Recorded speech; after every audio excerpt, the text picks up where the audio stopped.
దేవుడు నీకెంతమందిని ఇవ్వాలనుకున్నాడో అంతమందిని తప్పకుండా ఇస్తాడు. పిలిచింది నిజమైతే, ఏర్పరిచింది నిజమైతే ఆయనే మయంపరుచుకుంటాడు. పిలుపు నిజమైతే, నిర్ణయం నిజమైతే, ఏర్పాటు నిజమైతే, నిన్ను ప్రభు గుర్తించింది నిజమైతే, అయినా నువ్వు నీ స్వీయ మహిమను వెతకొద్దు. నిన్ను పంపిన వాని మహిమనే నువ్వు వెతకాలి. నువ్వు నేను ఎందుకు హైలైట్ కావాలి? యేసు అనే 2 అక్షరాలు పక్కన పెడితే కేర్ ఆఫ్ ప్లాట్ఫామ్ గాళ్ళం మనం. ఏముందని? నువ్వు చదవరువైనా నీ చదువు నీకు ఉపయోగపడిందా? నువ్వు జ్ఞానవంతుడైనా నీ జ్ఞానం నీకు ఉపయోగపడిందా?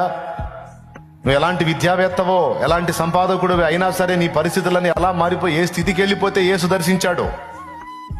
చచ్చిపోదాం అనుకున్న కండిషన్లో కదా చాలా మందిని ప్రభు పట్టుకుంది.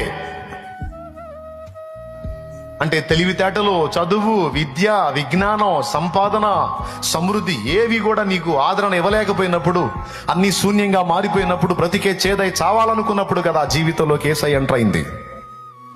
యేసై ఎంటర్ అయి ఒక ఆశ్చర్యకరమైన మలుపు తిప్పి తులువలాంటి నీకు నాకు విలువలను ఇచ్చింది యేసయ్య. ఘనపరిచింది యేసయ్య, గౌరవించింది యేసయ్య, ప్రాణం పెట్టింది యేసయ్య, మహిమపరిచింది యేసయ్య.